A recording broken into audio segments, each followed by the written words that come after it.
So, hi guys, how you doing? So, Stoomboy for MMA UK News. So, this is the BJJ show. So, as you see up in the top corner, MMA BJJ show. So, it's official. So, yeah, I mean, I've had the kind of joys and the benefits over the last kind of year or so to be interviewing different people throughout the jiu-jitsu community. And one of the guys I always wanted to get on was obviously my next guest, Craig McIntosh, so Spider Mop.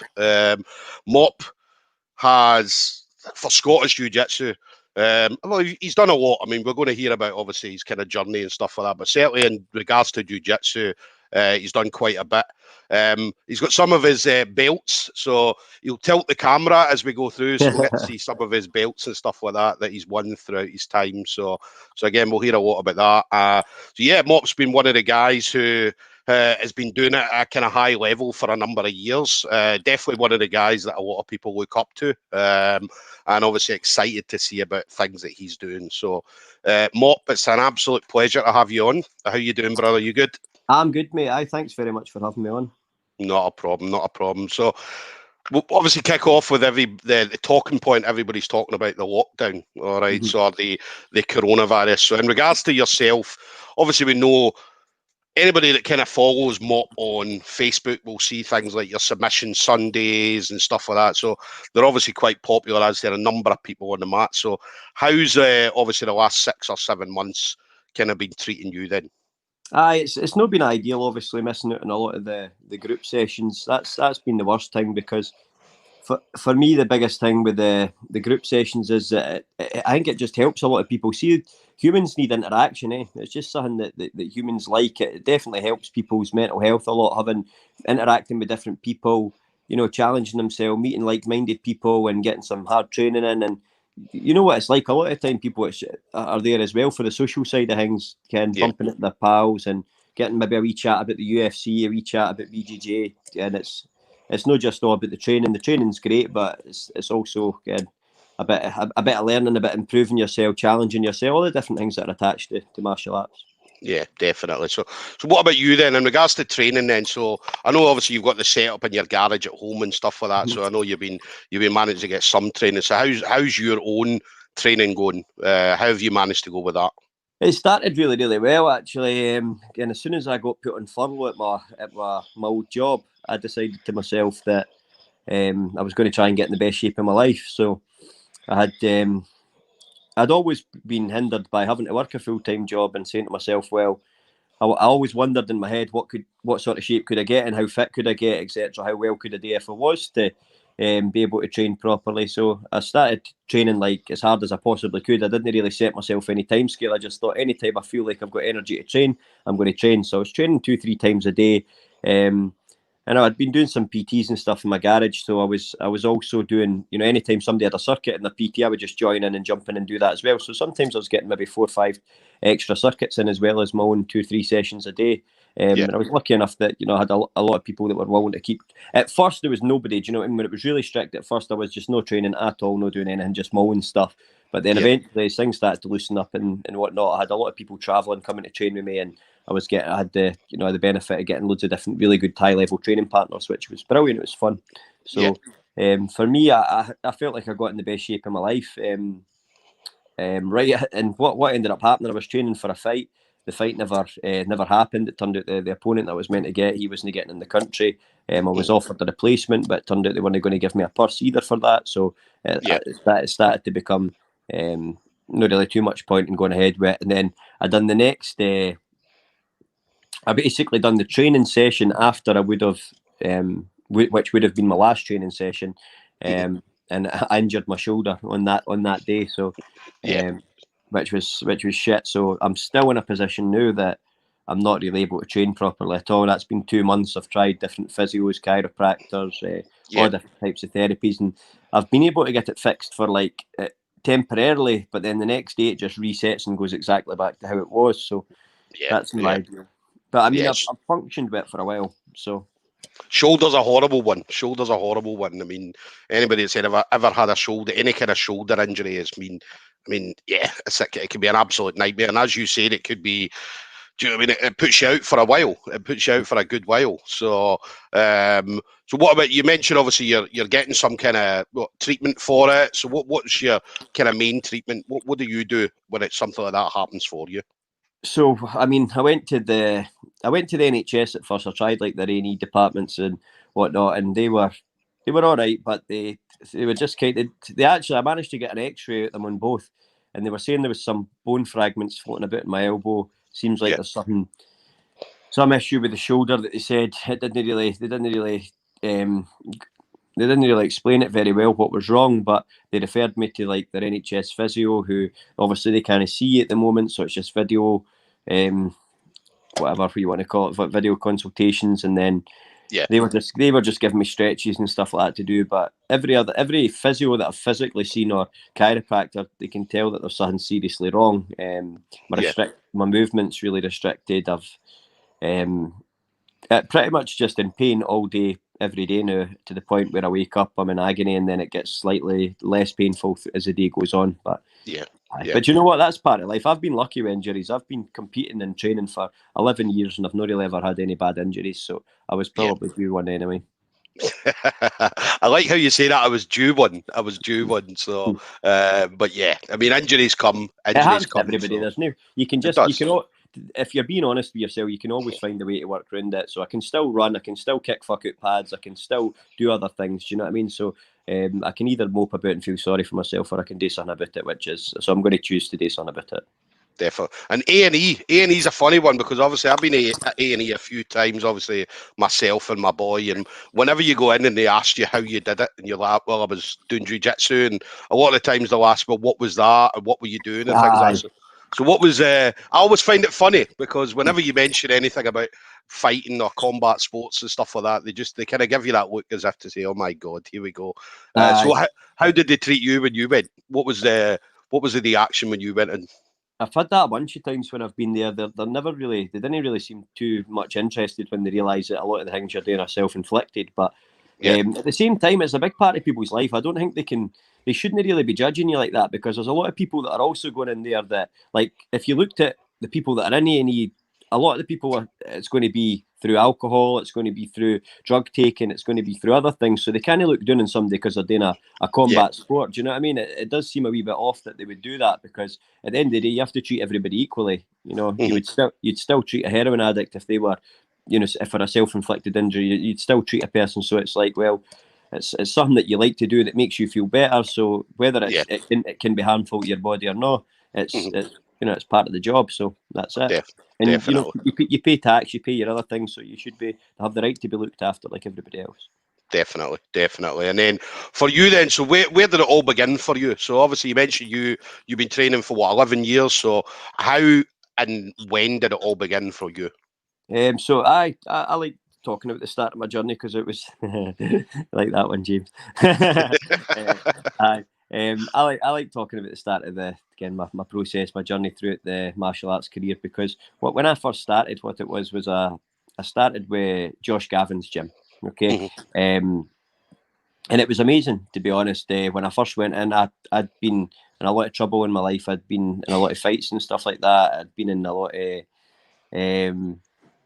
you know, a lot of street fights and stuff like that, and I'd never really lost to anybody. And when I went into the judo gym, I got my arse kicked right away. You know, I started rolling, and I was blown away by it, because I thought to myself, you know, this is if this happened to me outside in the street, I would be totally, my ego would have been hurt too much, because I thought I was a tough guy.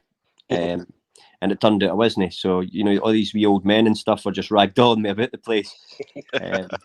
And I really enjoyed it. You know, I really enjoyed the fact that how weak you actually are when you realise, when you first go into a gym and you realise that you're actually not as tough as you think you are, and that you're constantly learning for that. And it was the fact that the guys were, it wasn't just that they kicked my ass, but it was the fact that they were nice enough to try and help me to, you know, to actually try and show me what I'd done wrong and stuff as well. It's not just about that, it's about actually this is where, you know, you could escape for this position. They were happy enough to help you. Yeah. It's good to do that. I mean, they kick your ass and then they tell you how they kicked your ass. And they tell you how you can do differently to prevent it the next time. Yeah. That was the biggest thing for me. So I just like most people's, that's like a big moment for you, I think, to kind of, it's like a starting point, and you really start to realise that you're just going to have to move on after that and get better. And I think most people, either your ego can take it at that point and you'll never, and you'll come back, or your ego can't take it and you won't come back. So I've seen a lot of guys who, over the years, that were meant to be tough street fighters or whatever, that come down, they do the one session, they get their ass kicked, and they never come back again. You know? Yeah. Well, that's a good thing about martial arts in general. I mean, they always tell you, leave your ego at the door, because it's going to happen. I mean, you could come in, you could be 100-kilo bad guy and come in and get absolutely rinsed by a 50-kilo blue belt. Do you know what I mean? That's maybe been training a couple of years. Do you know what I mean? So they always say, leave your ego or check your ego at the door. So yeah, martial arts does that in general. So, I mean, for you then, obviously from there, I mean, what was your, so you mentioned about the judo. So what was your plan? Where did you see yourself when you first started? It was a judo gym I went to, but it was MMA classes that I was going to. Right. So when I went, it was actually a guy, Jamie Foxton, who's currently a purple belt under Rick Young. And he was the first guy to bring me down to a class. So he'd been my friend, and I knew he was going to the class, so I asked him to take me down. We went down, and then I had, and that was great. I enjoyed the class, and I remember going outside after it, like I was being sick on the grass. I was that fucked, and I just remember I phoned my dad, and I was talking to him, and I was just saying to him, I love this guy. I said this was absolutely brilliant. I'll definitely be back. I knew right away I was going to do it for the rest of my life, to be honest. At that point. And then I phoned him, and that was a Monday. So then I phoned him on the Wednesday to see if he was going to class again, but he wasn't going on the Wednesday. So that was kind of the point where I decided, right, look, I'm just going to have to go myself, because if if you don't go, if you don't go, then you're always relying on somebody else, to decide whether you're going to go to class or not. So it's funny that, because see, when you think back to the early days of martial arts and stuff, and people talk about anxiety and things like that, but I can remember having crazy anxiety about going to class. Like, I don't get any anxiety ever anymore about anything. I've not done for about 6-7 years or something like that, maybe even longer. I don't really have too much feelings about anything. I don't get nervous. I don't get anything really. So, I remember, but at the time, I remember it was something you had to overcome daily, because it was difficult, and especially when you're the worst guy on the mat. You know what I mean? Like, when you first start, you're usually at least either the worst guy or you're one of the worst guys on the mat. For me, I was just trying to not be the worst guy. That was like my first aim. But I had no physical attributes whatsoever as a wee skinny guy. I had no background in sport, no strength, no anything. So I'd never, I'd never done a sport in my life. I had no fitness. I had nothing. So I was going in and get my ass kicked every single day I was going in. But, so it was quite hard to turn up to something where you know that you're going to get demoralised over and over again. But the fact that people were nice did help. The fact that they would say to you, "Oh, right, wee man, I'll show you this next time," or "This is how you get out of that." And, that certainly helped. So that was really the start. And I just kept turning up. That was the biggest thing. I just kept turning up. And do you know what? I was really lucky as well that I had a great coach, Josh Gavin. So he was brilliant.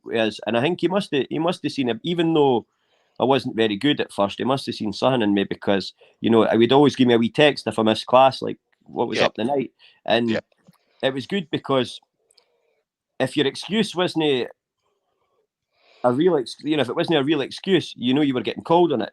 Because definitely.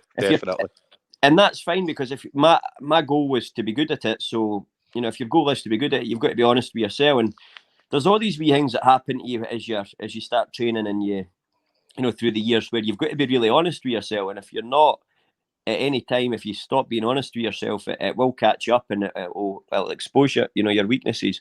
Like if you skip off training to go away and do something fun or whatever, like it's you've got to be honest with yourself at all times. Well, you're I've heard this saying before, but it's like your work ethic needs to match your ambitions. So if you're not working as hard as what your ambitions are, then you're never going to get there. So I knew that I wanted to get better. And do you know what? It was as well as that, I was thinking I need to get back. It wasn't just I want to get better. I was thinking I need to get better fast, because I'm fed up of getting my arse kicked. Definitely. If you don't get better, you're just going to keep getting your arse kicked forever. So I thought, right, I need to hurry up and try and get there. And I was really lucky as well that I had a lot of big giant training partners, you know, and they were probably a lot nice. They were pretty nice to me, to be honest. They probably could have been a lot nastier to me, but it helped me develop technique, because there was no way that I was going to be able to tap any of these guys out unless I could get good technique, you know.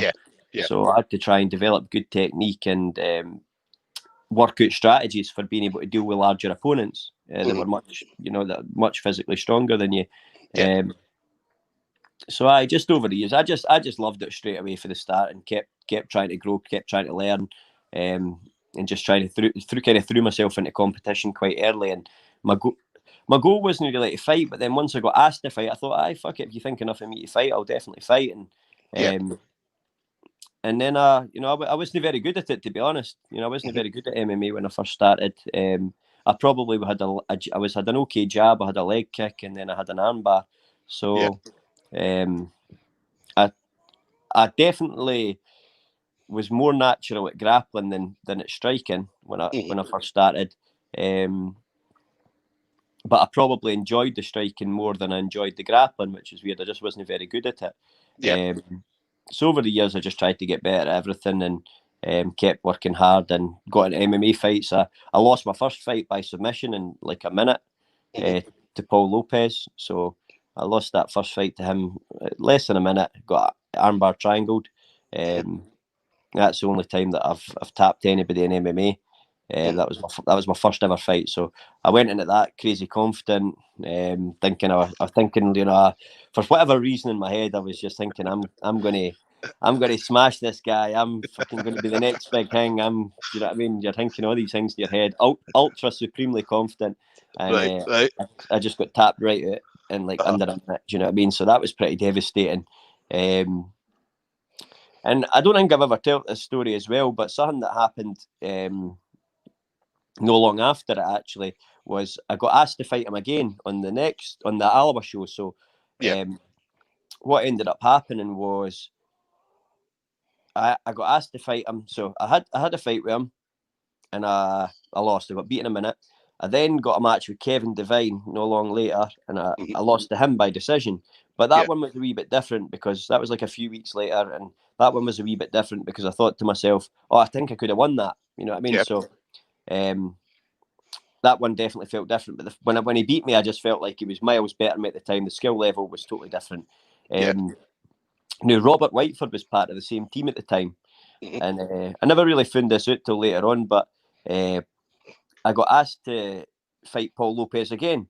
And even though I was a bit like, fuck, he was quite a bit better than me, I still said, yeah, because that's what you do. You're not going to knock back fights. So I was like, nah, fuck it, I'll fight him. I'll try again, 100%. Just go for it. And but Robert caught wind that I was going to be fighting Paul Lopez again, and he had cornered me for my fight with Paul Lopez, so he knew how much better he was than me. So he had actually had a word with Josh in the quiet and said, like, I don't think you should match him with him. So I knew nothing about it, but I found out about it later that he had done that. So Josh actually switched it to get me a rematch with Kevin Devine. So, so I trained really hard for it. And I got told that the match had changed or whatever, and I was fighting Kevin Devine. So I was like, that's fine, I'll fight Kev Devine. You fight whoever your coach tells you to fight. You don't really care. Definitely, And then I managed to win by armbar. And then, funnily enough, I ended up fighting him again for like a rubber match, and I managed to win by guillotine. And then I think I won my next match by... What was it? Then I took a semi-pro fight after that. My stand-up I'd been training a lot in Muay Thai, so my stand-up started to get better. And I won my next match by armbar. And then I kept winning for a wee while after that. I started winning for a while, and it was just my confidence started to change, and I took on a 4-man tournament no long after that, and I managed to win both my fights in that night by submission. I had a few. I got my arse kicked by Paul McBain no long after that. I fought him, and that was a really good fight. That's when I realised I need to change some stuff with my training, because my training, I felt like I would have been capable of winning it, but I just wasn't training properly for it. So I changed up some stuff. And took a Muay Thai fight. I enjoyed that. I knocked the guy out. then I did another 4-man tournament and I won both fights by submission again. So I then went pro and had some fights, professional fights and stuff as well. So loads of fun, basically. Yeah. Loads of MMA fights, loads of fun. But I was working a full-time job during this whole time, and at the time I was kind of at the point where I didn't own a house. I didn't, I always wanted to have my own house. I always wanted to have a family. I've always wanted to, do all these things in life. And when you've got all these other things in your head, but you're just, when you're fighting, you've not really got time for anything else, especially when you've got a full-time job. So you're literally just going to work you get up at 7 a.m, you go to your work, you come home, you go to training. And that was my life for a good part of my, maybe eight years or something like that. I was doing that for straight, without ever changing. So you don't have time to really look at anything else in your life. So I just felt like at a certain point after the Chris Bungard fight, that was like my 6th professional fight, I thought to myself, nah, this, I'm not doing myself justice here. Like I felt like I just wasn't performing at what I was capable of. And that if I really wanted to continue fighting professionally, I would actually need to do it as a profession. So I thought to myself, nah, I'm going to see what I can do in my career. I'm going to try and tick off these other things in my life. And I managed, as soon as I started concentrating my career, I managed to get promoted in my job. I managed to, I started working my way up the ladder, and it worked out amazing, because what ended up happening was the job that I got in my work was learning and development. Yeah. So they invested a lot of money on me learning about how people learn. So all the stuff that my work invested in me, I used that, and the whole time I started coaching. So everything they were teaching me about learning and development, as much as it was great training people about the energy industry, I was using that to make myself a better coach. Nice one, eh? Nice. So it was brilliant. I managed to get a lot from that, and but what I did find is that the more and more that I'd done better in my job, and I'd done all the things I wanted. I bought myself a wee flat. And I've now got an amazing wee son who's 1 year old. All of these things. So I've done everything that I ever wanted to do in my life anyway. So but with my job, I was just so busy with coaching and having a full-time job, and I thought to myself, do you know what? I need time with my family. I need time for coaching. I was given 12 hours a day to my job. I was leaving the house in the morning at like 6:30, and then coming home at sort of 6 o'clock at night. So and I just thought to myself, as much as I had the best boss in my life and stuff as well, I had really great boss. I actually wanted to develop here, but I just thought to myself, 12 hours of your day is too much to give to something that you didn't absolutely love. You know what I mean? So I just made the decision that during lockdown, I had the opportunity for voluntary redundancy, and I took that and made the decision to go into martial arts coaching full time. Nice. And I just even ever since, I've just been really, really happy. And even with this stuff, obviously you can't do very much to know, but just we're getting more time with my family and stuff like that. I just knew right away this is the right decision for me. Definitely. And you mentioned your son, so obviously baby mop. So are you going to, hopefully in years to come, is you going to get your son involved in martial arts, so whether it be through jiu-jitsu or any other kind of martial art as well? I definitely get him involved in martial arts, but I would rather just kind of take the slow approach and just have him around it, and then wait till he asks and he's interested himself. I'm not going to be one of these guys that try to live through their son or anything like that. Do you know what I mean? Whatever he wants to do. Preferably not MMA. To be honest, maybe learn a bit, but I don't know. It's bad enough watching your brother fight MMA. And bad enough watching folk you care about fight. I mean, even teammates, sometimes it's tough. Do you know what I mean? You get a close bond with a lot of the people that you train with, and it's tough watching folk fight, because it's it's not. Some people think it's like a game or whatever, but it's not really a game. You're trying to smash the other guy's head in, or break his arm, or break his leg, or whatever. Yeah, no, definitely. And then obviously we've got some people coming in. So Jack Montgomery saying happening mop. All right, how's it going? And then we've got on Twitter Abs Cal, just talking about Khabib. So Khabib being obviously the greatest of all time. So would you agree with that? not the greatest of all time, but he's pretty great. You know, like I mean, who am I to judge anyway? You know what I mean? But he's, in my opinion, I don't think he's done enough to be the greatest of all time. If you look at his first 8 fights or something like that, at least his first 6 fights, they were all against taxi drivers with no wins on their record. So so he right away he's 29-0, actually becomes like 23-0 or 21-0, and then the actual opponents that he's beat in the top 5 are, it's only like 3 or whatever. But then John Jones has consistently took out the number 1 contenders. John Jones isn't in the picture for me because of the failed drug test. Anderson was obviously my favourite because he done it for years, and the style that he put people away was incredible. But the failed drug test, again, you've still got to say that takes away from it.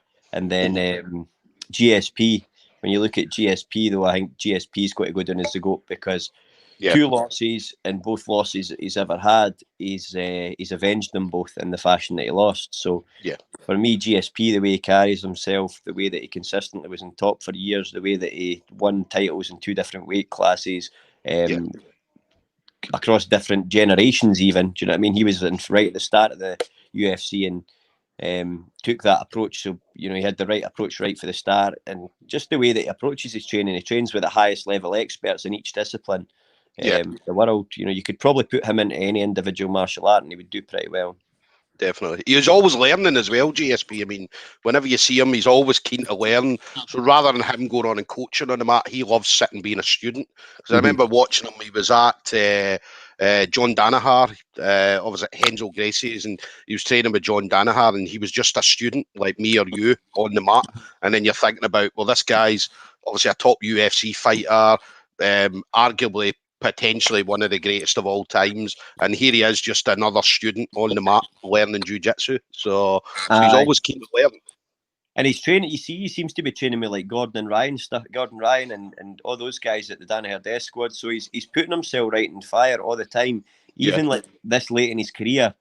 And he's got such a big reputation. It must be quite hard to do that when you're GSP and you're just putting you're putting yourself right in there with the guys in their own discipline. You know, it can't be easy because usually if you try and tackle, like MMA fighters can't be the best at everything. You know, that's it. That's the hardest thing about it. You can't be the best in the world at everything because you've got to learn everything. You've got to learn striking, you've got to learn grappling, wrestling, jiu-jitsu, everything individually, boxing. So it's admirable when you see somebody actually try and go with the top guys in the world in the gym, you know. Definitely. And then if a fight come up against them, so let's say a submission only tournament came up and they said, Mop, we've got GSP for you, would you fight him? Would you take him on? I mean, I would go against anybody because I didn't care about losing. You know what I mean? I'm not fancying my chances, but I'd do it. Definitely. I'd go against anybody. That's the fun thing. That's what I love about martial arts. Do you know what I mean? You get the chance to challenge yourself. I didn't really put too much stress on myself about winning or losing. It's just about challenging yourself, and then because you genuinely will learn, and you know, no matter what happens in the results of any contest, and it's only grappling as well, you know. So that's the other thing. See, for grappling in MMA, it's harder to have that approach, you know, where like the winner will learn approach, because if you lose in MMA, you get your arse kicked, and you're probably going to be sore for a while. Do you know what I mean? But if you're in jiu-jitsu, if you lose, it really is just right. You will learn something about yourself, and whether you get submitted, whether you lose on points, every single match you have, you're going to learn something that you could have done better. And even when you win, you can sometimes take away 5 or 6 things that you do wrong. Like I always take notes after every time I compete at a tournament, and I'll just take notes of all the things that I'm pissed off at myself for. And even if I've won the tournament, there's still going to be at least 5 things that I've probably fucked up on that I need to get better at. And I've got go back to my notes. I've got loads of shit, and then you go into the gym and try and work on it. Yeah, definitely. And then, Peter Knox, are you still planning to do your own MMA promotion? I was thinking about doing that before all this lockdown stuff kicked off, but that's definitely still going to go ahead. Absolutely. Like, see, for me, I can't wait to get some fights going in Alloa again. I love the atmosphere of fights in Alloa. So I definitely want to make that happen. As soon as we're allowed to get stuff back going, I want to make that happen for sure. Definitely. I think it'll be amazing. Definitely. And then Big Silly Willie, Just saying, just to let you know, as long as I have a face, you'll always have a place to sit. So Jesus. I don't know. I don't know if it's a friend of yours. Certainly, it's not somebody I know. So No, just maybe somebody having a bit too much fun. yeah. So obviously he's obviously came on the wrong Twitter page. So and then Joe Barton, what's your favourite submission? Probably armbar. I've got the most wins by armbar. Well, in MMA anyway. But Yeah, and you did I the like seminars as well. You did the was it the necktie seminars? Was it last year? Over the last year? I've done a bunch. I think I've probably done at least 10 seminars on it. But so that's a move that Callum Murray taught me. Yeah. He taught me about 6 years ago or something like that. Mm-hmm. It might have been about 2014, 2013. And I didn't really like it when he first showed me it. And basically, I just kind of stuck with it. And then once I realised what it was used for in the sequence of head and arm chokes, there's like a hierarchy of when the grip initially starts to what move you should go for and what opportunities come. So once I realised where it fit in with that, I realised that there's always going to be more necktie opportunities than dash choke opportunities, because I used to catch people by dash choke a lot more. Yeah. But there's now it's actually chin strap first, so it goes like the first grip usually initially is chin strap, and then the chin strap leads to the necktie, and the necktie leads to the dash. So it kind of it rolls through like that, and I've got like hours worth of material on it that I've kind of refined it down to, if the guy does this, then you do this. If the guy does this, so it's a full system now that I've actually broke it down into. Definitely. And then Peter Knox just asking what I'm drinking. So Peter, this is just orange juice. So Knox drinking the good stuff, Scotland's favourite Iron Brew. So yeah, definitely no alcohol here at all. And then obviously moving on to your next then. So you're now are you training under higher level under James Doolan? So when did that come about for you?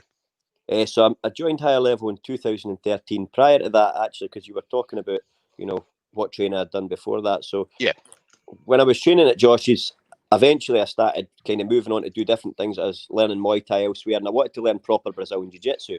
Mm-hmm. So, I was learning judo niwaza, which was excellent, and I was still winning loads of fights with what I was learning. But the more I kind of researched into the top guys in the world, you were seeing that they were all training their own individual disciplines. The best guys in the world were training everything, And so I wanted to train Brazilian Jiu-Jitsu. But what I decided was it would probably be wiser to try and find a club that was not affiliated with any other MMA teams. So when I looked it up, I could see that there was a guy called Scott McVeigh, who at the time was a brown belt under Royce Gracie. Now, Scott was teaching classes through in Glasgow in Govan, and he was also teaching classes at a wee place in Balfron, owned by Kerr McMillan, who's another great guy that I've met over the years. And he's a black belt also. Both of them are black belts under Hickson now. So at the time I thought, right, I'm going to head through there and learn. That's it. Put on a gi and learn. So it was amazing. I went through and I just loved it right for the start. Loved the whole setup. Loved the way that the classes went. I loved putting on the gi. It wasn't I always preferred rolling no gi, just because I felt it was more realistic for MMA. But I actually liked the challenge, and I liked the additional submissions that it brings. So I liked that fact about it. And when we went through there, they were a pretty cool gym. We went in there, and I trained there for quite a few years. Still got a good relationship with Scott and Kerr to this day. I still like to visit, fairly regularly, especially if I've got like a competition coming up or a match coming up. I always like to pop in at least once and just see how they're getting on and stuff. But what it was for me was that there was nothing bad for choosing to go to a higher level. It was just that I thought to myself, my main priority was MMA. I wanted to be as good as I could possibly be in MMA. If there was one thing, I love all martial arts. I loved Muay Thai. I wish at the time I could remember feeling like I wish I could split myself into 4 people so that I could try and pursue each individually. I really enjoyed boxing, and I wish I could have boxed loads. I really enjoyed Muay Thai, and I wish I could have competed loads in Muay Thai. I wish I could have had hundreds of Muay Thai fights. It's one of the most fun things you can do. And it was the same with Jiu-Jitsu. I wished I could have pursued Jiu-Jitsu at a competition level. But the one thing that I loved the most was MMA, because I think that's the truest form, all of it. You're mixing it all together. It's the truest form of fighting that you can compete in. So I thought to myself, the best thing to do, actually, I'd put up, at the time I was thinking about going pro. So I'd had all my amateur fights at this point. I was thinking about going pro, and James had wrote me a message in the Cage Warriors forum saying, if you're planning on going pro, you're welcome to come through and spar with our guys. So I thought that's an invitation that I should really take up, because James obviously been a well-respected coach for years. He had a bunch of great fighters that were about my weight. And at the same time, I had been also trying to coach my brother and some other guys who were doing pretty well as well. But it's a lot of responsibility on yourself to try and coach your brother, especially when you've not really completed your journey properly, or at least you're not that far on in your own martial arts journey. You're just starting. Yeah. I still had a lot to learn. Would be the honest and easiest way to put it. So for me to be, I think it was too early for me to be coaching personally.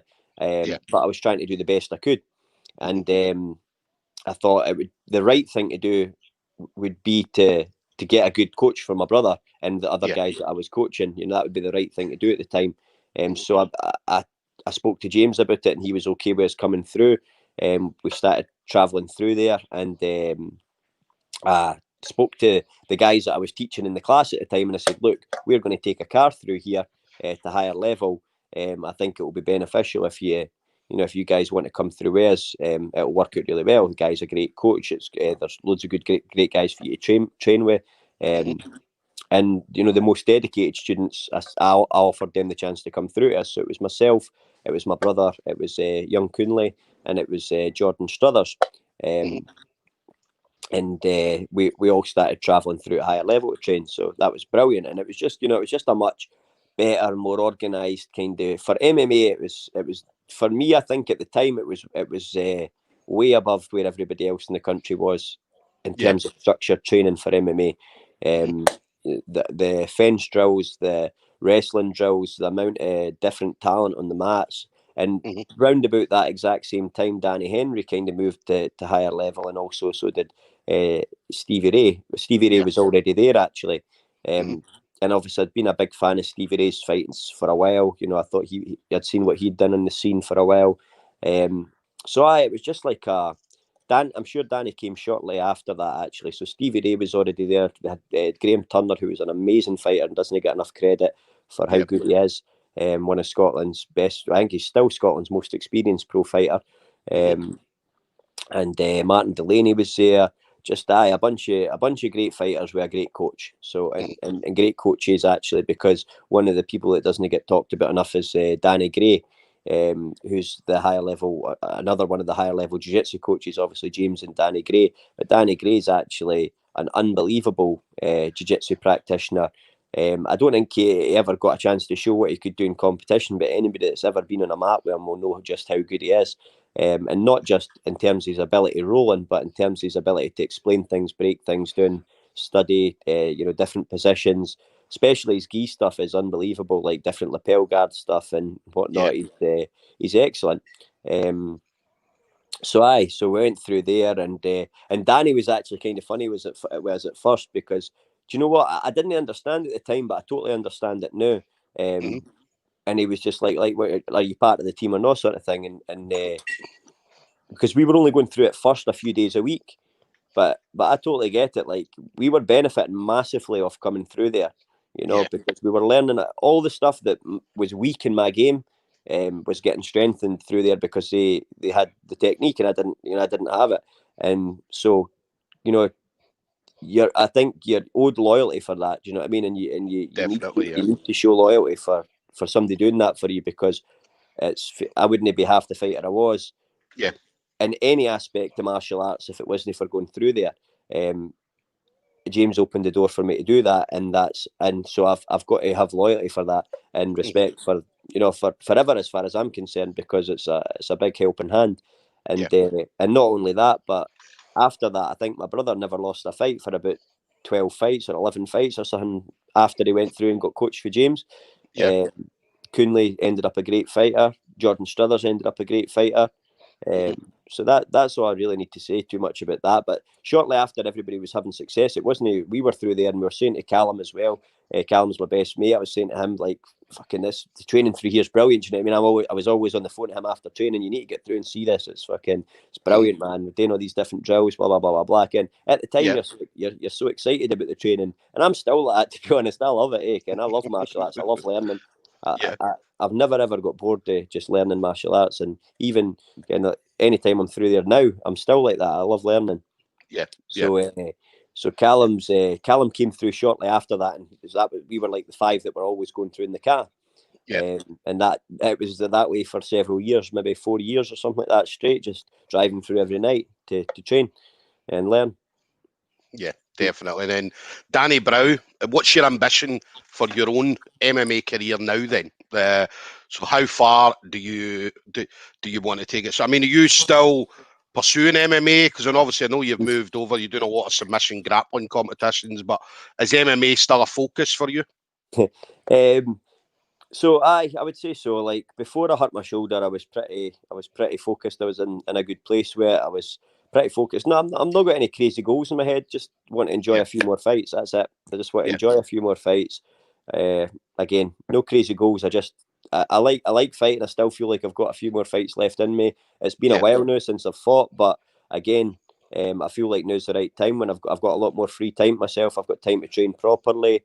Things that I've got everything that I want in my life. You know, I've got my family. I've got everything I want in my life. So for me, fighting's just fun, and I just want to have a wee bit more fun fighting. So as soon as I get the shoulder fixed, the plan is to get fighting.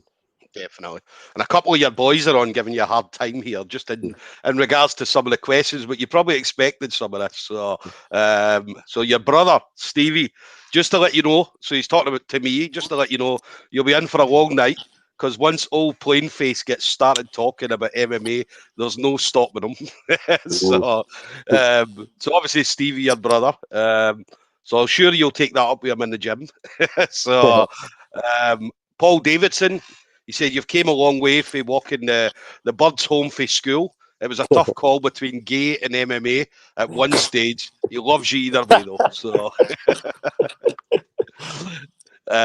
so obviously one of your boys as well. And then he's talking about here as well, something about Uncle Shanks will get you a Rangers top or get him a Rangers top. So I don't know if that, that's again, probably just because I support Celtic, I think. But right.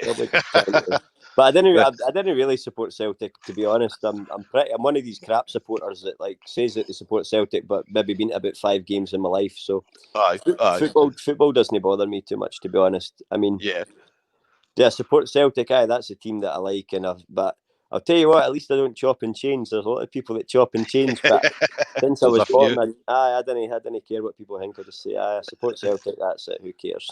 Definitely. And they're talking about Big Willie that left the message earlier on. Obviously, your brother saying that's a horny bastard. It did seem that way. A few other ones, what a silly Willie, and so on. So, and then Peter Knox, how quickly could you submit your brother Stevie? I don't think that quick. Like he's pretty good. Yeah. And then Big Rab, what's Mop's next haircut? He has had some belters, the David Beckham of MMA. So I've got the perm now. It's fucking. I was thinking about shaving it off there. I was thinking about just going for the zero right at the top. But yeah. Well, a few of them have mentioned that. There's Barry Burns Monroe, talking about the perm. Somebody else, I think your brother mentioned it as well. Big Rab mentioned it, the natural curls. So, and then Katie Hunter, who do you think has, this question comes up a lot, certainly for the Jits guys, but who do you think has the best Jits for martial arts?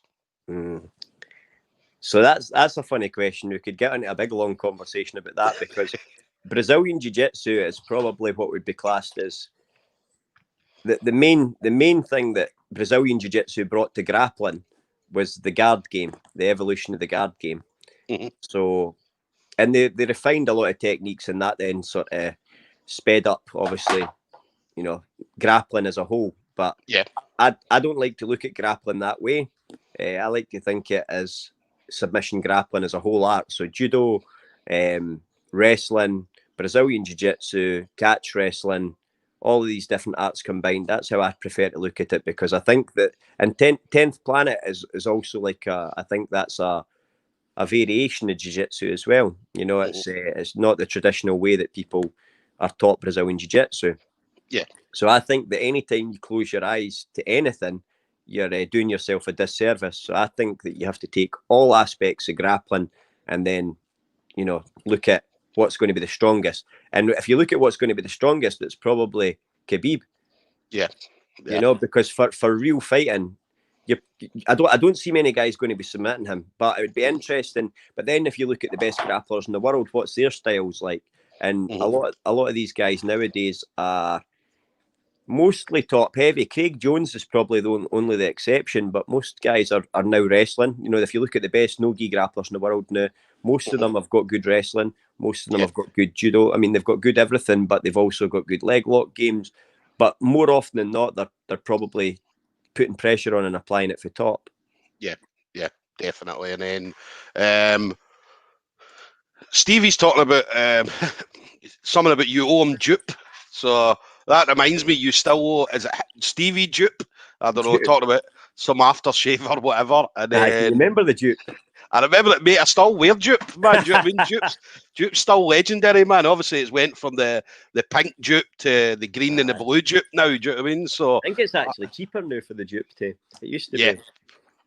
Oh, dupe's still a favourite. Do you know what I mean? Dupe's still definitely a favourite. So, and then Paul Davidson's asking, who's the best golfer of all time? Oh, Tiger Woods. Tiger Woods. Nice one. And then MMA funny. What's the most embarrassing thing that you've seen? So I don't exactly know what in the MMA, jiu-jitsu. So yeah, I mean, and martial arts in general. What Right. Okay, I've got this actually. Right. I'll no name the tournament. I'll no name the tournament. Fuck it. It might even be. I'd feel bad. I'd feel bad if I named the tournament. But anyway, it was a qualifiers for an event, right? And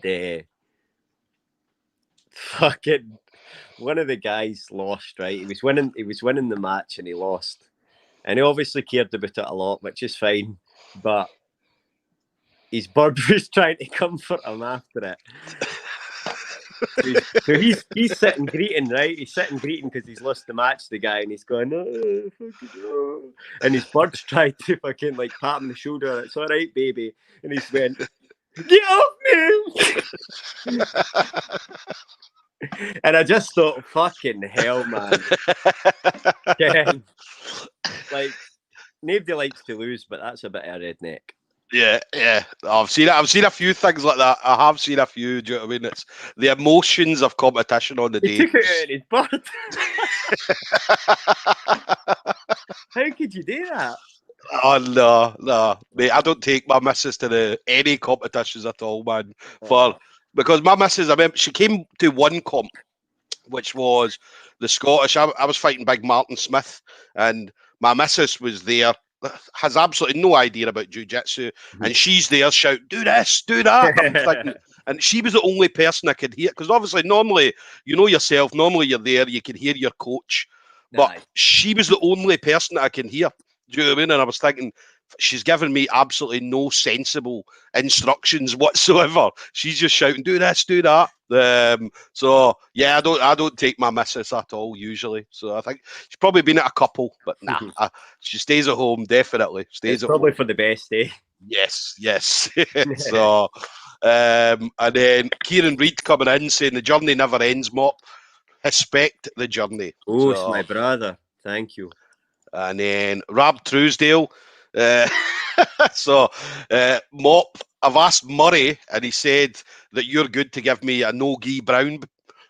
He was going to give me a black, but Callum Murray is on holidays and said he's none left in the van.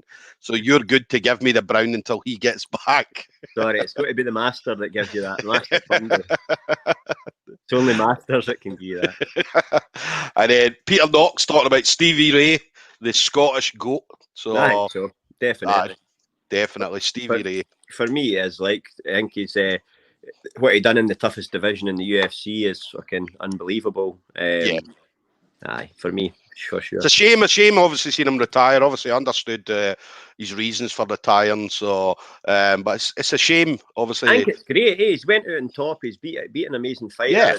And like what he'll do for MMA and Fife will be amazing. Yeah. You can see he's putting all his energy into coaching, and what he'll be able to do, he'll be able to impact so many people's lives in a better way. I think it's the best thing he could ever do.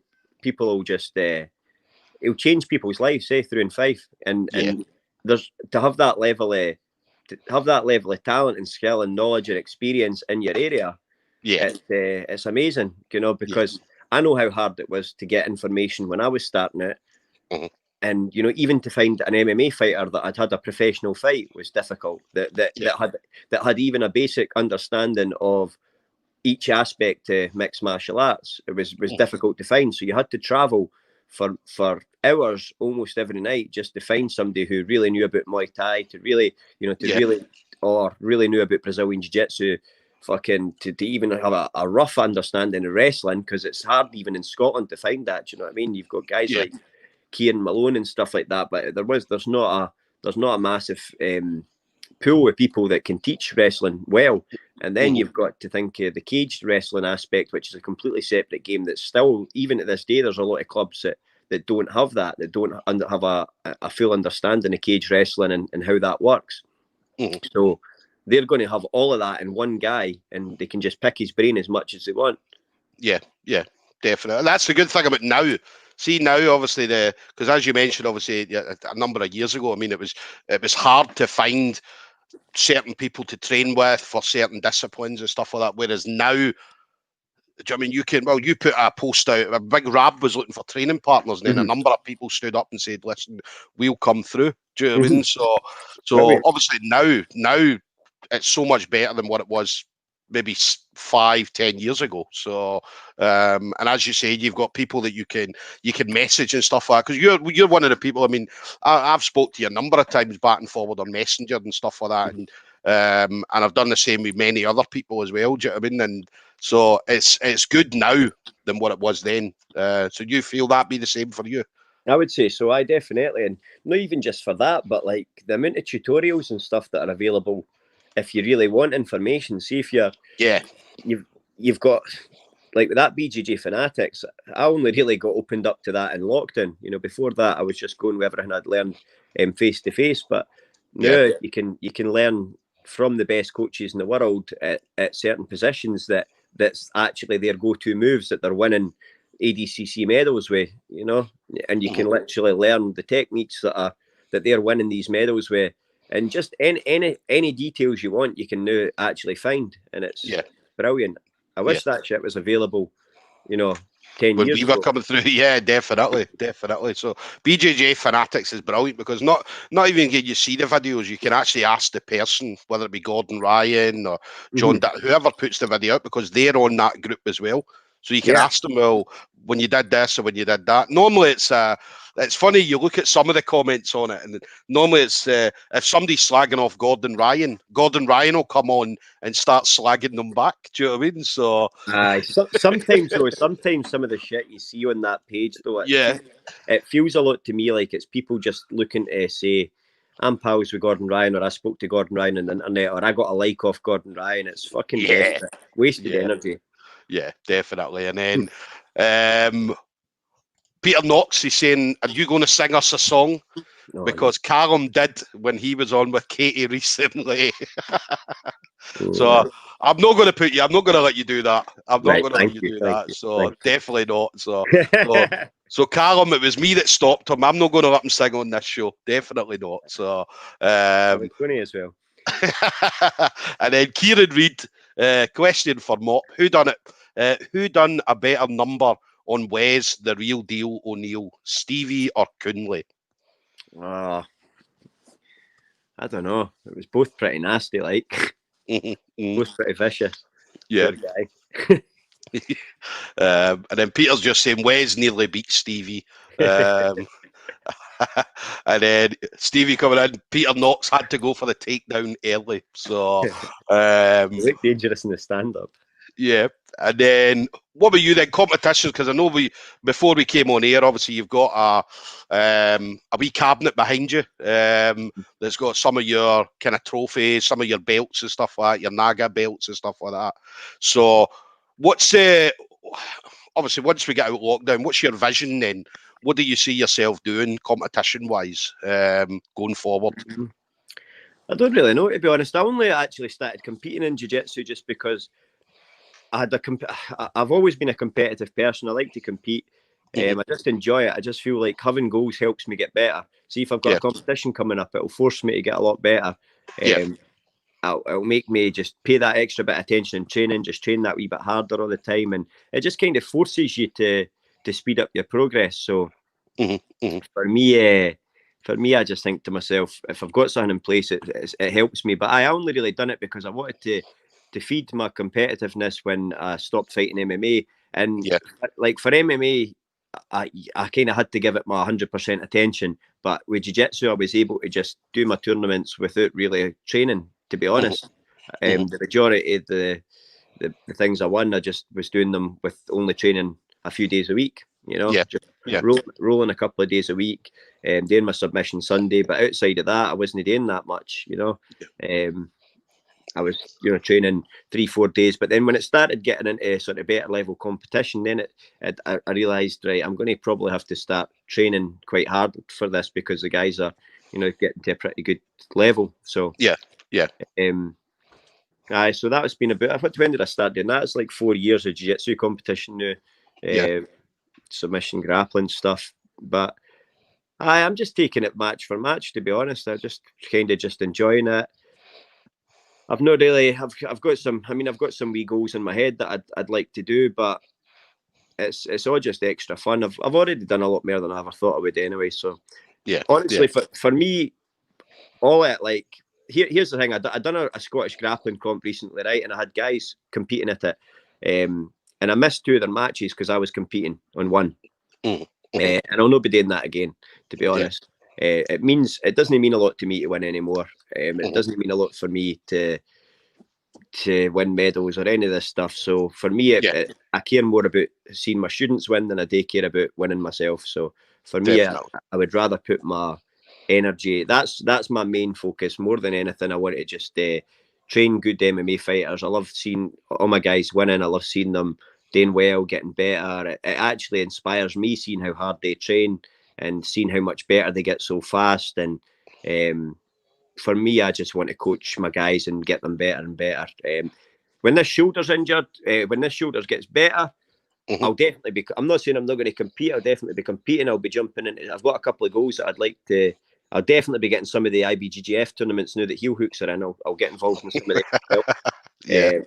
Because that always put me off. I always just thought to myself, if I can get disqualified for reaping somebody's leg, there's no way I'm paying money for that. You know what I mean? But I just thought to myself, right, it's going to be a lot more free flowing as well. So there's much less restrictions now in the IBJJF tournaments. So I'd like to get in about some of them next year. But most important to me is seeing my guys win. I've got a big fight coming up for one of my fighters, Jimmy McCallum. He's already 1-0 in K1, 1-0 in boxing, and 2-0 in MMA. Sean Conway's now 3-0 in MMA. Mason Scobie's 1-1, and he's looking to get back into it as well. I've got some fucking crazy good guys that haven't even had their first fights yet, and they're looking to get fighting. So for me, that means a lot more to me than anything else. Definitely. And then one of the kind of big fights was not long ago, Ellis Younger. Now, Ellis Younger, I remember putting this on the Scottish Jiu-Jitsu community page after you'd beat him, and Ellis Younger, obviously, as everybody knows, Ellis Younger throughout the UK, Ellis Younger's probably one of the top guys in the UK are coming out of the UK. You see, you watched him last night. He was competing last night. I didn't watch him. I was watching Kev's fight. So I did watch Kev's fight. Kev done absolutely brilliant. I mean, against done amazing, I mean, obviously I mean, he did really well. I mean, considering the guy he was up against, as I say, a world champion grappler, black belt under Yusuf Nabi and stuff like that. And then obviously Kev's come in, man, and done absolutely brilliant and held his own. Fought out that submission. Well. No, I only watched Kev's because I was like, Kev had put it up. Picked up a win, I think it was Owen Flanagan or something like that. So he picked up a win with a black belt as well. And yeah, so he had a few matches. It was round robin format, so he had a bunch. But if you check it out, there's some brilliant matches.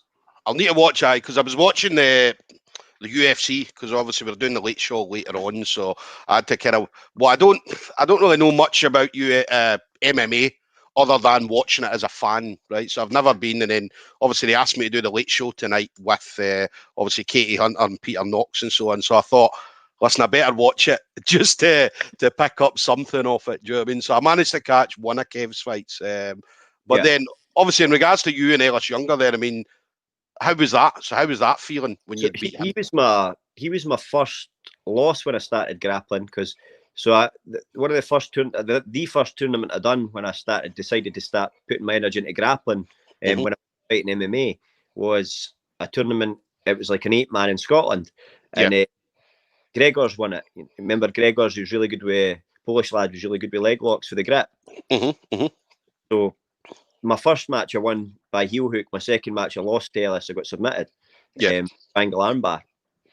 And that would have been about 4 years ago. And ever since then, I just, kept competing. And I was meant to go against Dominic Dillon twice. But that didn't happen. And then they said that Ellis was available. So I said, yeah, I'll take the match for sure. Definitely, yeah. And then obviously after beating him, because obviously he'd beaten you previously, and then after you again beating him then. So how was it feeling? Because it was a big win for you. I mean, it was definitely a big win. I mean, it's better winning than losing, but you definitely don't want to win by decision. I think that proves that much. I think that submitting people's out. Like if you look at my smooth comp, most of my wins are submission. I got a good bunch anyway, but. At least over the last 4 years, I think I've picked up about 30 or 40 submissions, probably about 40 submissions, and competing at expert level or above all the time. So for me, I don't think decisions really prove that much. I like submissions, so it was definitely better to win than lose. It would be much better if I'd finished that submission. Definitely, and then obviously the last couple of questions for you. So. Let's have a look. Rab Truesdale again.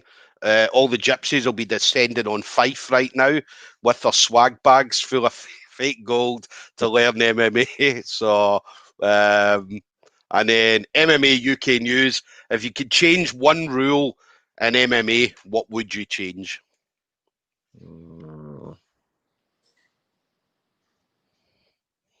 The 12 to 6 elbow is stupid. Aye. So that one probably would go straight out the window, but there's a few I wouldn't mind changing, to be honest. I think they need a better system, They need a better system. It's 3-5s. I'd maybe even rather see, I don't know if 3-5s is probably good. Maybe 5-5s more often, I don't know. I've not really thought it through, but the 12 to 6 elbow would be the first one. Yeah. Jack Montgomery saying headbutts in. Headbutts would be all right. I think that would help Scottish people. Yeah, definitely. It's like your national move, isn't it? So bring back the old school rules, man. And then, I don't know if you want to talk about this, but tell us what you think of Nicola Sturgeon. So I think we've all got a few things to say, but I mean, if you want to tell me anything about that mop, so. See, to be honest, I've got no business talking about politics in the slightest. You know what I mean? I'm the wrong person to listen to when it comes to politics because I didn't have a clue. Do you know what I mean? I'm just totally going on gut instinct and feeling. But, there's no point in me talking about politics. I didn't have a clue. I just got told the other week that I took a picture with a fucking Tory, one of these Tory MPs that were saying that I was doing well in my classes. I didn't even realise that that's a bad thing. That's how much I've looked into it. I don't look into politics in the slightest. I didn't really care too much about. Do you know what I just think to myself? I think to myself, it's like a system that you're never going to change. So, which I suppose is like a defeatist attitude, but I just think I would rather just live the way that I want to live my life and don't think about it too much. Like I don't if I think something's right, I just try and live what I think's morally right or wrong. That's it. And whether it's against the law or that, no, I don't really care. To be honest, I just try and do what I think's right or wrong in life morally. That's it. Yeah, definitely. And then the last one, then Callum Murray.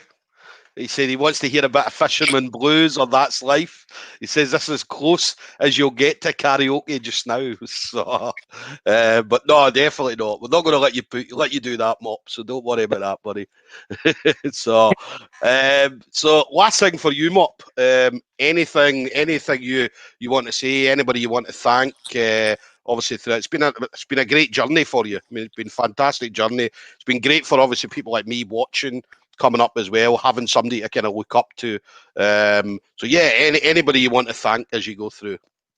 Aye, probably for me, I just want to thank all my coaches over the years. It's been brilliant for me. All my training partners, you learn a lot for them as well. But aye, I'm just going to keep going. I like to thank my students as well, because honestly, for me in the last few years, they make me want to do better for myself. See, all my students, it's when I see how hard and how much they want it, it's like fucking hell. I remember what it was like to be like that? Do you know what I mean? To be that hungry, and it makes you feel like that again, and you just want to keep training. You know, I'm not that old either. You know, I'm only 33, and if anything, I got myself in the best shape of my life there during lockdown. So I know that I can do that very quickly now. So I just need to get the shoulder fixed, and I've got a good few more years of competing left in me, and see where that takes me. Hopefully get some big matches, because I feel like at least with that win, it does. I've got a couple of big wins on Grapple Fest now, so hopefully I can get some bigger matches in grappling, and get a few more fights to have fun. I wouldn't even mind maybe getting some Muay Thai fights as well. I'd like to do that and try and enjoy myself there a wee bit. But I just need my body to hold up as much as my mind wants to do stuff, because my body's going a wee bit. But the body's always a horrible thing. It goes first. So and unfortunately, I'm not a cheat like a lot of people. So yeah, definitely not. Definitely not. But no, listen, it's been an absolute pleasure talking to you. As you're definitely one of the guys I always love watching. Anytime there's you've got stuff on. In fact, I watched a video. You put a video up the other day. Did you roll with everybody in the class? Was it every single person? Or bearing in mind it was people that were complete beginners near enough. You know what I mean? Yeah. But it was good the way you did it. You were like, look, it was they had to try and punch you, and then what was it? You had to sweep them, or what was it? All I was trying to say is, right, see, a lot of the time with martial arts, there's a lot of martial arts out there that are bullshit martial arts, right? And people spend hundreds and hundreds and hundreds and hundreds of pounds to a guy that couldn't fight sleep in a real fight. And that's just the truth about a lot of martial arts. A lot of martial arts are a load of crap. And even some good martial arts go that way if it's the wrong instructor, you know? So for me, I just wanted the guys that were coming in, I just wanted to show them, like, right off the bat, look, this isn't a bullshit martial art. This is like this is another thing as well. I could end up taking up more of your time here, because the essence of Brazilian Jiu-Jitsu, and this is why I love Brazilian Jiu-Jitsu, because the essence of Brazilian Jiu-Jitsu was real fighting. You know, it was fights, it was challenge matches, it was real fights, it was guys actually bare knuckle going for it. And Brazilian Jiu-Jitsu was proven the dominant martial art, and the same thing happened UFC 1 and so on and so for that aspect of it. But I think sometimes it's gone quite far away for that, and that's fine. Also, that's great, and it's a civilized sport and stuff like that as well. But I think that for it to be taught, and I think your instructor also has the same opinion on it as well, because I've spoke to him about it, that, you know, it needs to be realistic for real self-defense in a real fight. And if you're teaching something that's not realistic to a real fight, then you're missing the whole point of the essence of the martial art. Yeah. So so that's for me. I just wanted to show these guys that, look, you guys can try 100% here to punch me in the face with a pair of gloves. I'm absolutely cool with it. But I'm going to show you that this martial art works when you try and do that. Yeah. You know? And that's just all I was trying to show. And I feel like that's sometimes, well, out of that class, 3 of those guys went on to have amateur MMA fights and win. So I think sometimes if you can showcase something in the right way and get people's belief, some people don't believe, like, go quite far into their careers and don't believe in jiu-jitsu properly, or don't understand the power of jiu-jitsu if it's used properly. But you know, I think if you can get people's buy-in and they believe it right away, and they see it working, then, like, you don't get paid for overtime in MMA fights. If there's an opportunity, I always got raging with myself if I was close to a submission, and there was if I just knew that extra wee detail, the fight would have been over. You know, Yeah. even going back in fights that I've lost, if I knew Mhm. a couple of wee details more in some of those positions, there would have been a win instead of a loss. Yeah. You Yeah. know, and Definitely. so that's why, you know, technique's so important. And if you can just if you don't get paid for overtime, your Brazilian jiu-jitsu, you can finish the fight like that every time. You know, Yeah. nice and Definitely. easy. Whereas a Yeah. knockout, you can think you've got the right combination for knockouts, but sometimes you run into guys that have got big, thick heads and they can take punches all day. You could hit them with an axe and they wouldn't go down. Do you know what I Yeah. mean? Yeah. But with chokes, everybody goes to sleep Yeah. except Bundy every now and again, except Callum every now and again. And but even arm locks, everybody's arm breaks, everybody's knee breaks. Mhm. It's mechanics. Do you know what I mean? It's absolute fact that if you apply the right pressure in the right way, you will be able to do enough damage to either break the person's limb, choke them unconscious, or they're going to tap before you do. Yeah. Yeah. Definitely, definitely. But as I said, it's always a pleasure. Even watching videos, as I said, watching videos that you put up of whether it be things like that or even like old fights and stuff like that. So it's always brilliant watching you. So hopefully I get to see more of you in the future. I know that when we get the lockdown over and done with eventually, and then you get the submission Sundays back up and running, as I said, I'll definitely be popping over. You mentioned about taps off, so I'll need to try and do a couple of extra sit-ups before I come and try and get something. So, but no, definitely looking Definitely, forward to man. it, It'd be man. good to have you through. Definitely brilliant. But it's been an absolute pleasure. And yeah, we look forward to hopefully seeing more of you in the future then, Mop. Perfect. Thanks for having us on, mate. Cheers. No Take care. problem. Take it easy, buddy. All the best.